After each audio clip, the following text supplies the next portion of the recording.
This question is from user The Sweet Science. He asks, or she asks, as God is dead in the West, unity seems very difficult. I'm wondering, is there a religion or force that could unite us in the next few decades? Well, let's just deal quickly with God is dead, because people get upset by that. When Nietzsche said God is dead, he wasn't saying it in a celebratory way. He said it as a lament. He was lamenting that we had lost God, that we had lost our sense of place in the universe. And he could see the bad places that would lead us to. People think he was a nihilist. He was warning against nihilism. He was warning against the nihilism that we would eventually arrive at because God was dead. If you read the rest of the quote, it says, God is dead and we have killed him. What festivals and distractions will we design to cleanse this blood and the guilt from our hands? Well, the festivals and distractions we've created, we're living in amongst right now. Dostoyevsky, who was writing around the same time, made similar predictions that because we'd lost religion and because we'd lost God, eventually things would start to disintegrate and fall apart. And that's what we're living through. You mention a lack of unity. Obviously, we can't put the toothpaste back into the tube. I don't think that there would be a religion that would unite us again in the coming decades. People have said, Christianity is on the rise, Islam is on the rise. I don't see humanity naively embracing that kind of religious belief ever again. And Nietzsche said similar things, like it was one thing for us to believe with all our heart and soul when we were naive peasants who couldn't read, but we're not naive peasants who can't read anymore. So you can't have that, you can't fall back on that as a uniting force in the same way. Whatever does come in the future that unites us, whatever political movement, spiritual movement, self-help movement, it might be a combination. There might now be post-pandemic, post-pandemic and following a lot of the sort of resurgence of radical leftism, Marxism, postmodernism that we've seen in the last decade or so, I think the pendulum will probably swing towards conservatism because people will crave order and safety now. The days of the Bacchanalian festival of no more rules, no more boundaries, everybody be whatever you want to be, will most likely fall out of favor. And I think that's a little bit of a shame because we tend to overcorrect. So we may see some quite strong conservatism in our futures globally, everywhere. Everywhere may now swing towards the right with whatever effects, that naturally brings with it. The conservatism that comes will have a religious fervor to it, most likely.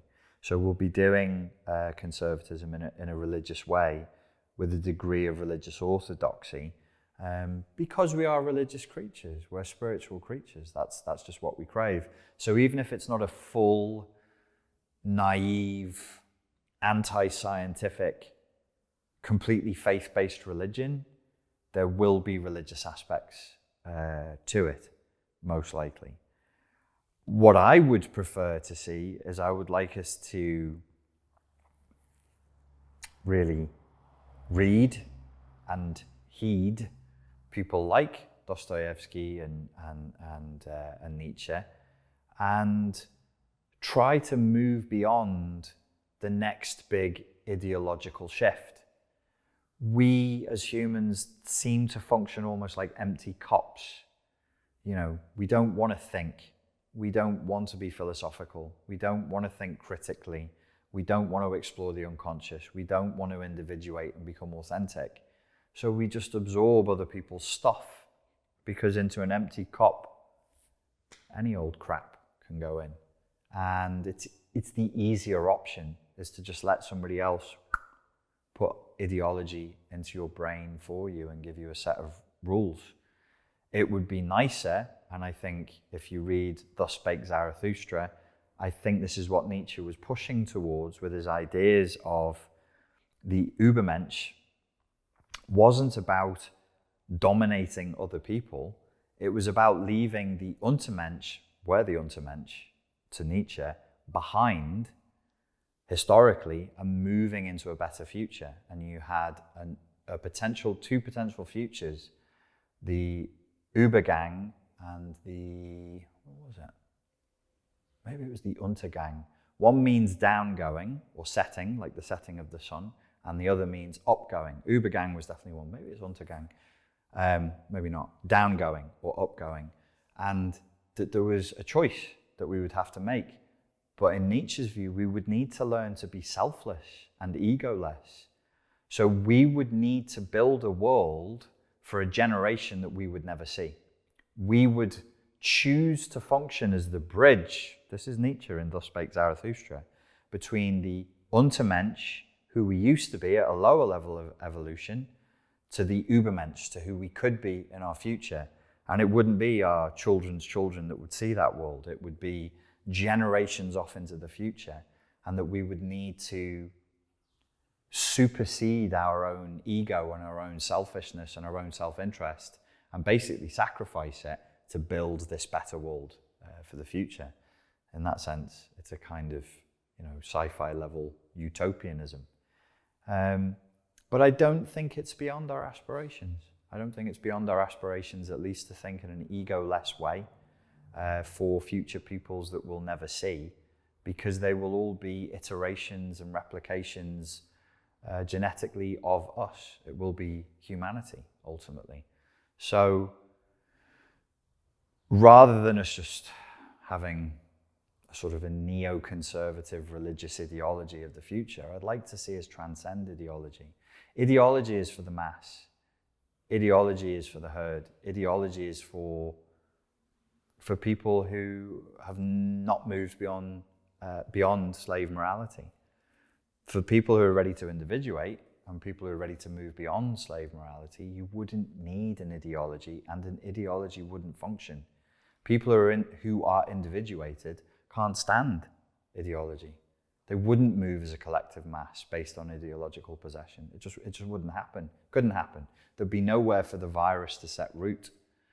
So that's what I would like to see. But realistically, yes, I can see a uniting force coming, and it's probably a sort of neoconservatism with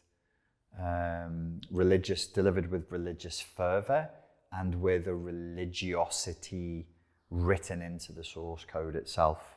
Let me just check I covered your question properly. As God is dead in the West, unity seems very difficult. Part of that unity seeming very difficult and the great divisions is partly down to the social media algorithms. In our probably right-moving future, governments and lawmakers will be much more effusive and, let's just say, red-blooded. I won't say aggressive, in their insistence on laws that remove the big tech corporations' powers to affect our consciousness en masse. I would predict that as being a thing. That might be a while off into the future. You might be looking at beyond 2030 for that, but that's what I would say is going to happen. Is there a religion or force that could unite us in the next few decades? There would be a force delivered with religious fervor that would unite us, but possibly against our individual will.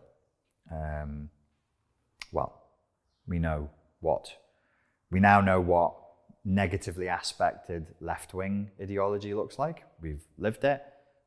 we've already seen negatively aspected right-wing ideology. I'm filming this in Ibiza in Spain, which lived under fascist rule for decades.